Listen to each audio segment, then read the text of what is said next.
De l'autre côté du miroir. De l'autre côté du miroir.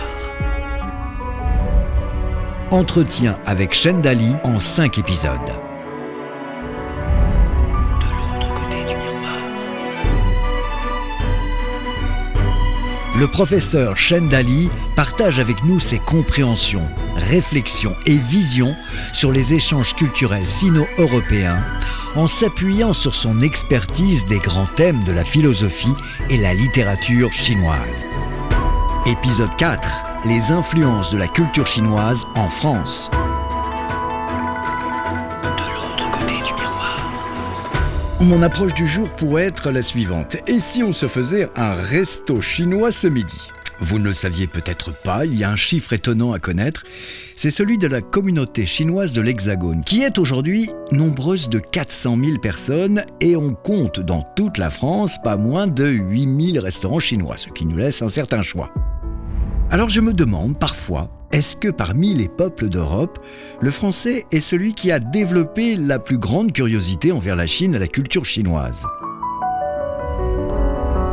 Monsieur Chendali a côtoyé bon nombre de personnages clés des relations franco-chinoises, notamment notre président Chirac, qui était un fin connaisseur de la culture asiatique. Et malgré la grande distance qui sépare nos deux pays, malgré les grandes différences entre nos deux peuples, la culture chinoise a laissé des traces chez nous, et ce depuis plusieurs siècles.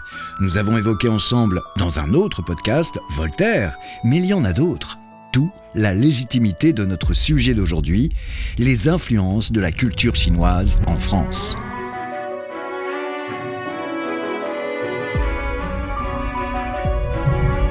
Nous allons en parler avec Monsieur Chendali, écrivain chinois et auteur, entre autres, de l'autre côté du miroir, un dialogue transculturel Chine-France.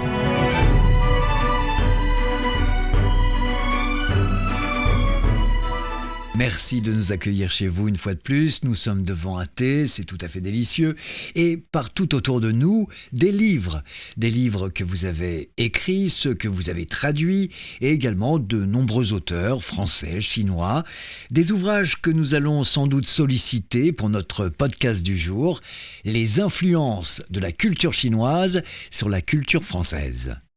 Mais il serait présomptueux de prétendre que la Chine a eu une influence déterminante sur certains aspects de la culture française, tant les civilisations des deux pays s'avèrent différentes. Par ailleurs, au contraire de l'Europe occidentale et des États-Unis, la Chine n'a jamais cherché à voir plus loin. Quand elle l'a fait dans certaines expéditions maritimes, par exemple, celle entreprise sous le commandement de l'amiral Zheng He et qui a atteint les côtes de l'Afrique orientale au XVe siècle, c'était sans aucun doute sans prosélytisme. Puis, il est difficile de mettre au point une somme exhaustive de ce que la France a dû peut-être à la Chine à travers les âges. Aussi est-il intéressant de montrer comment les merveilles de la culture chinoise ont séduit la France à un moment donné de l'histoire et surtout aux missions des jésuites qui ont joué le rôle d'un trait d'union dans l'échange intellectuel entre l'Orient et l'Occident. Et que savez-vous des premiers contacts, s'il y en avait, entre Chinois et Français ? Avez-vous des références littéraires précises ? Et déjà, dans le livre des mots et des mers, un classique chinois datant du IIIe siècle avant Jésus-Christ, ont été décrits les premiers contacts avec ce qu'on appelle les étrangers des pays lointains. 1500 ans après, Marco Polo est arrivé à Kampalu, actuel Pékin. Il a demeuré plusieurs années à la cour de Kubilai Han, petit-fils de Gengis Khan, et fournit dans son livre des merveilles du monde la première précision sur la Chine. Depuis lors, les Français rêvaient de ce pays lointain que le voyageur vénitien appelait Cathay. Il se représentait la Chine dans le Roland amoureux de Boiardo, qui racontait les amours du chevalier Roland et d'Angélique, la princesse de Cathay. À cette époque, au sujet de la Chine, on pourrait lire aussi les mémoires de la vie du comte de Gramont d'Antoine Hamilton, écrivain irlandais d'expression française, qui faisait allusion à la civilisation chinoise, et les mémoires de Saint-Simon, dans lesquels l'auteur traitait les cérémonies de Confucius. Le père Philippe Couplet a publié en 1687 son fameux traité sur Confucius orné du portrait du grand philosophe chinois. Néanmoins, la Chine est demeurée pendant longtemps aux yeux des Français un pays mystérieux qui se trouvait au bout du monde. Le bout du monde, certes, mais nous savons aussi que la porcelaine a été l'ambassadrice en France de ce pays mystérieux. Déjà, à l'époque du roi Soleil, la cour en parlait comme le démontrent ces vers populaires très connus partout en Europe que j'aimerais vous citer. Allons à cette porcelaine. Sa beauté m'invite et m'entraîne, elle vient du monde nouveau, et l'on ne peut rien voir de plus beau, qu'elle a attrait, qu'elle est fine, elle est native de la Chine.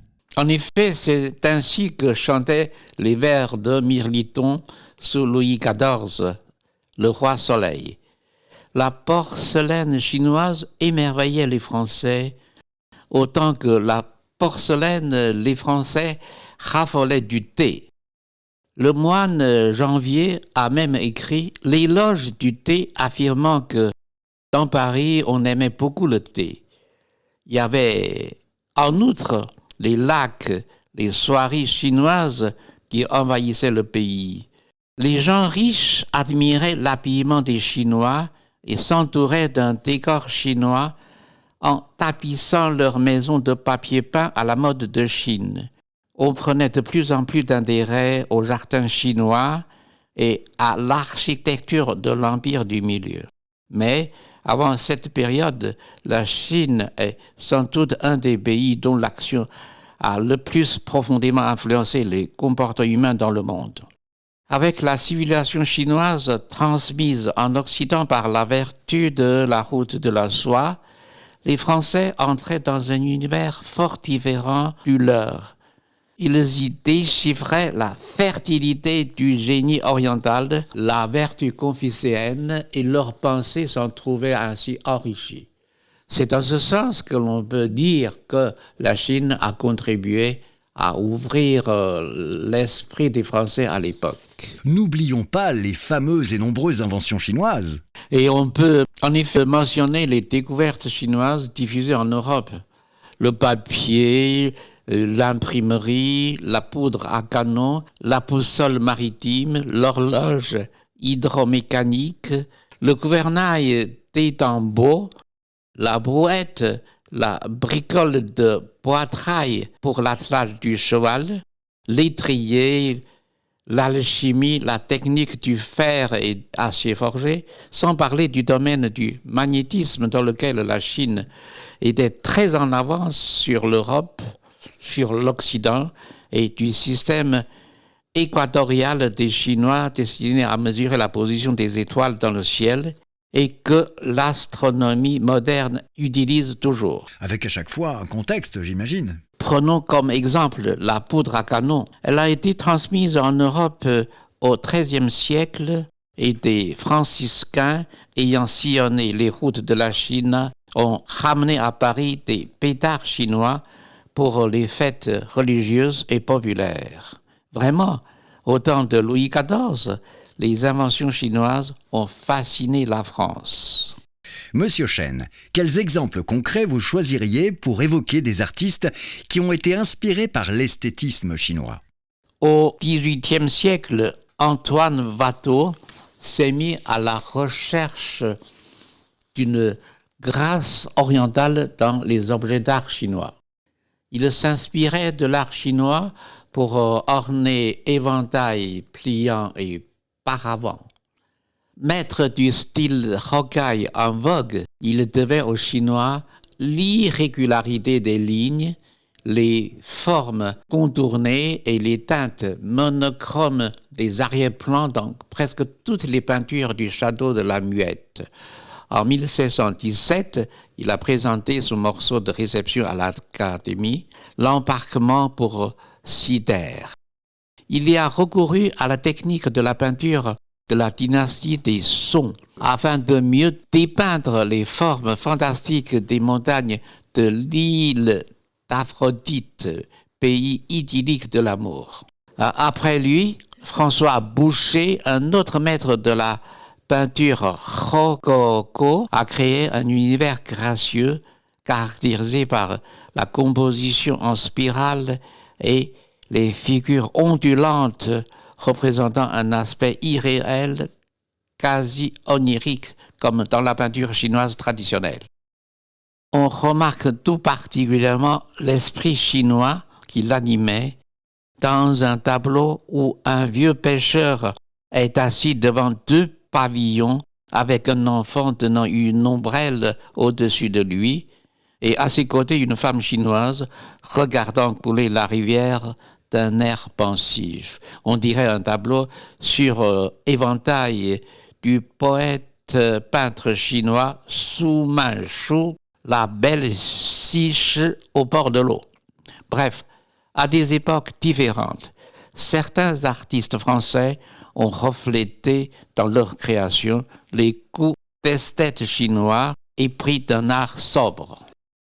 Nous en arrivons aux jésuites, qui ont joué un rôle de pionnier dans les échanges culturels entre la Chine et l'Europe, et qui, selon certains chercheurs, auraient contribué à l'émergence de la sinologie. Quel est votre point de vue ? En effet, sous le nom de cathé, la Chine a hanté l'imagination de l'Europe. Le 29 janvier 1552, François Xavier écrivait à Ignace de Loyola. Nous sommes donc au milieu du XVIe siècle. Permettez-moi de vous citer l'écrit en question. La Chine est un pays très vaste, pacifique et gouverné par de grandes lois. Il y a un seul roi qui est tout à fait obéi. Si ici, dans l'Inde, il n'y a pas d'empêchement pour m'interdire de partir en cette année 1552, j'espère partir pour la Chine afin d'accomplir le plus grand service de notre Dieu, ce qu'on peut faire en Chine aussi bien qu'au Japon. Fin de citation. Merci. François Xavier était un des premiers compagnons d'Ignace de Loyola qui avait prononcé sur la butte de Montmartre en France des vœux d'apostolat à la disposition du pape. Envoyé à Goa par la compagnie de jésuites, il correspondait avec Ignace Loyola, fondateur de la compagnie de Jésus. Il est allé au Japon à bord d'un bateau chinois et mort 3 ans après à l'île de Saint-Xian, au large de Canton, sans avoir pu aborder au continent chinois dont il rêvait depuis son départ de Paris. Un de ses compagnons de route décrivait ainsi la fin de sa course aux portes de la Chine. Quand je compris que François se mourait, je plaçai une petite chandelle dans sa main. C'était le 3 décembre 1552. L'aube se levait sur la Chine. Parmi les récits extraordinaires que l'on trouve dans votre livre, pouvez-vous nous conter l'histoire de ces jésuites français qui ont gagné la confiance des souverains chinois et ont été accueillis à la cour impériale ? Le jésuite Jean Gerbillon a appris la suite de François Xavier. La curiosité de la Chine n'a fait que s'accentuer. Il est parvenu à Pékin en 1687. Il a rédigé en chinois le traité de géométrie, ouvrage important pour la pénétration de la géométrie euclidienne en Chine. Antoine Gobil, un autre missionnaire français, s'est embarqué pour la Chine en 1621 et y est demeuré jusqu'à sa mort. Pendant 36 ans, il a traduit nombre de classiques chinois, dont le Shujing, un des livres sacrés des Chinois, publié à Paris, en laissant d'importants travaux savants sur l'Empire du Milieu. Auriez-vous un exemple de ces ouvrages qui ont marqué les échanges franco-chinois ? Par exemple, traité historique et critique de l'astronomie chinoise, histoire de Gengis Khan et de toute la dynastie des Mongols, et histoire de la dynastie des Tang, suivi d'un traité de la chronologie chinoise. À propos de Jean-Baptiste Duhalde, reconnu aujourd'hui comme un excellent sinologue, est-ce exact que ce père jésuite ne s'est jamais rendu en Chine ? Effectivement, le père Duhalde n'a jamais mis pied sur la terre chinoise, ce qui ne l'a pas empêché de réaliser sa fameuse description qui donnait la meilleure image de l'emprise de la Chine en Europe. Ce père jésuite est souvent cité comme un jalon de l'esprit des Lumières. Cela fait un de plus. D'une façon générale, on peut dire que la mission jésuite française établie en Chine au début du XVIIIe siècle a donné à l'Hexagone une ample description de l'Empire du Milieu en prodiguant une provision d'idées nouvelles. Là-dessus, il suffit de feuilleter les lettres édifiantes et curieuses des jésuites de Chine. Par la diversité des sujets traités, ces lettres ont non seulement contribué à la vulgarisation en France des connaissances sur la Chine et sa culture millénaire, mais joué un rôle primordial dans la formation de l'esprit philosophique au siècle des Lumières. À propos du siècle des Lumières, vous nous avez raconté et décrit les inspirations chinoises de Voltaire dans un précédent podcast. Or, Jean-Baptiste Duhalde a écrit ses lettres avant Voltaire. N'est-ce pas lui qui a introduit l'intérêt de la Chine en France le premier ? Effectivement, la description du père Duhalde sur la Chine a exercé une influence marquante sur les écrivains français du XVIIIe siècle, notamment Voltaire, qui a écrit « L'orphelin de la Chine », un drame inspiré d'un opéra de la dynastie des Yuan. L'orphelin de la famille Zhao, comme on l'a déjà raconté dans un précédent épisode de notre podcast, Voltaire, dans ce drame, mit en valeur la présence de Confucius et sa morale, qui ne manquerait pas, espérait-il, d'inspirer aux Français l'amour de la vertu et l'horreur du vice. Au dire des gens, Goethe a lu à son tour avec un vif plaisir l'orphelin de la famille Zhao, qui, semble-t-il, lui a inspiré à lui aussi l'écriture d'une pièce de théâtre, tout comme à Voltaire. Parlez-nous des auteurs de littérature chinoise adressés aux lecteurs français, de l'époque évidemment. Et déjà au XVIe siècle, Montaigne a introduit la Chine dans la littérature française. Après lui, les jésuites ont accordé une grande importance à la traduction des textes classiques chinois. Parmi les premières œuvres littéraires présentées en France, citons d'abord Yu Jiao Li et Hao Qiu Zhuan. Yu Jiao Li est un roman en 20 chapitres écrit par Zhang Yun sous la dynastie des Qing et qui raconte l'histoire d'amour du lettré Su Youbai avec de merveilleuses beautés. Arcade Huang, premier Chinois converti, envoyé à Paris par la mission jésuite française pour servir d'interprète à la bibliothèque du roi, s'est mis à traduire ce roman en français. Mort en 1616, il a laissé sa traduction inachevée. C'est le sinologue français Abel Rémusat qui a assuré la relève.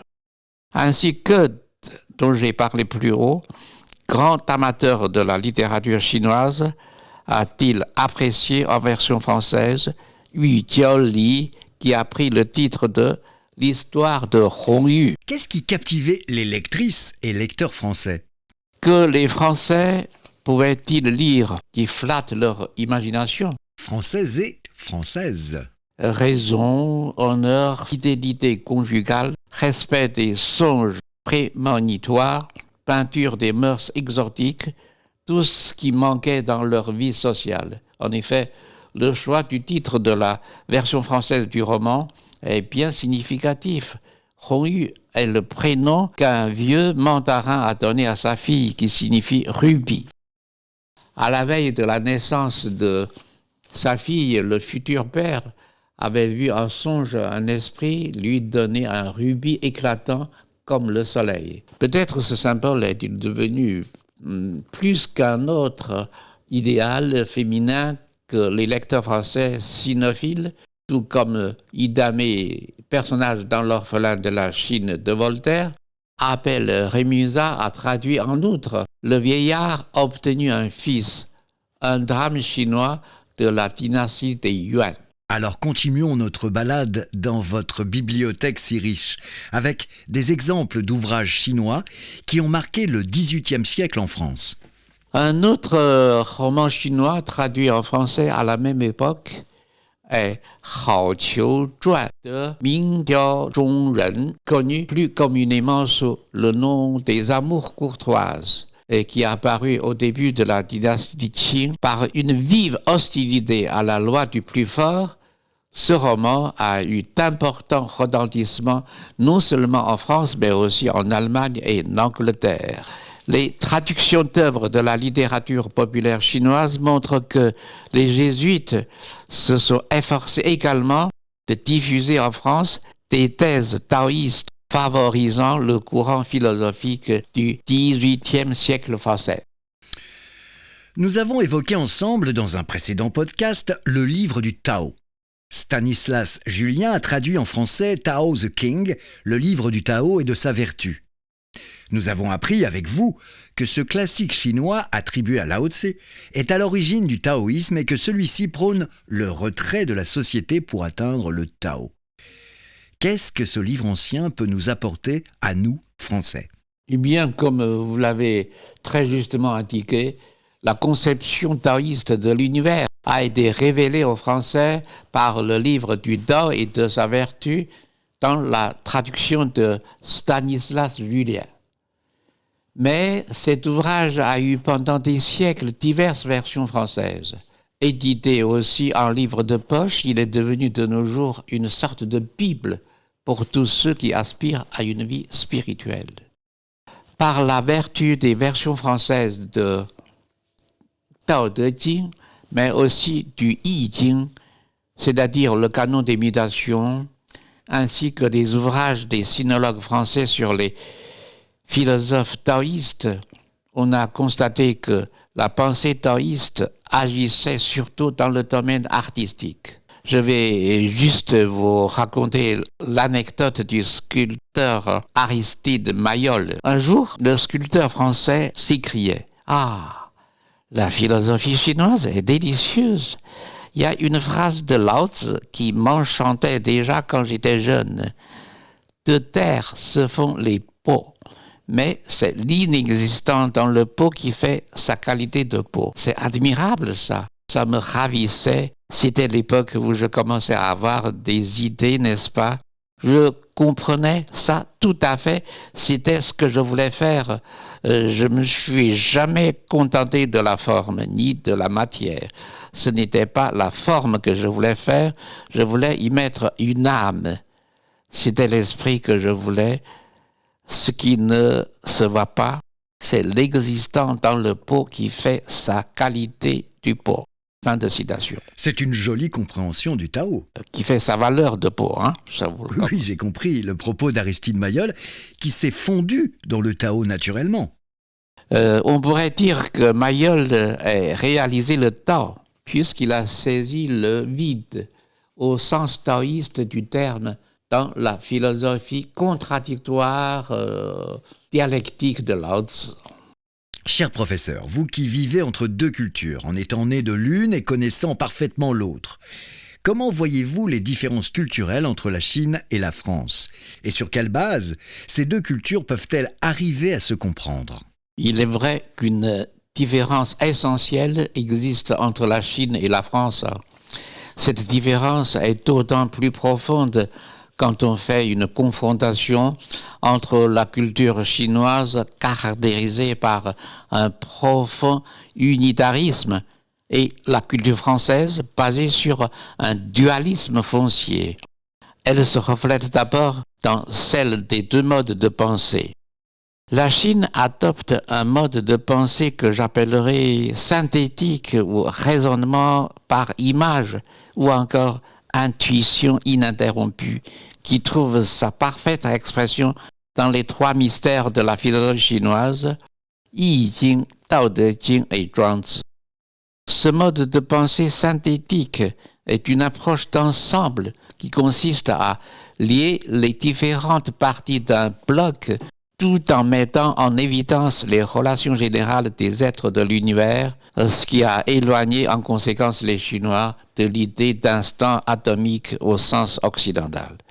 La France est en revanche habituée à ce mode de pensée, disons, analytique, typique de la logique européenne qui privilégie une méthode d'analyse moyennant quoi on divise un tout en détails, méthode qui a donné lieu à la naissance de la science moderne, mais qui, avec le temps, se révèle peut-être trop mécanique par rapport à une approche organique. Ceci explique pourquoi on marque en France un intérêt grandissant à une civilisation qui relie l'homme à l'univers et qui montre que la sagesse de l'homme et l'ordre de la nature sont en harmonie, tout comme le préconisaient Lao et Confucius. Montesquieu, qui a étudié l'histoire des diverses nations, a eu tort de traiter négativement de la Chine dans l'esprit des lois. Au fond, le fondateur de la théorie des climats n'a pas très bien saisi la trame essentielle que l'ordre total avait laissée à la culture chinoise.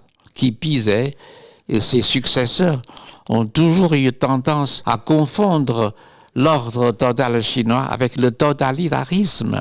Ils ignorent que l'art total constitue une conception totalisante, une recherche d'harmonie et non une dictature quelconque, et que les dynasties féodales chinoises qui se sont succédées depuis Qin Shi Huangdi ont été autant de régimes aliénés qui ont hérité, je crois, la forme de l'ordre total en le vidant de toute son essence spirituelle.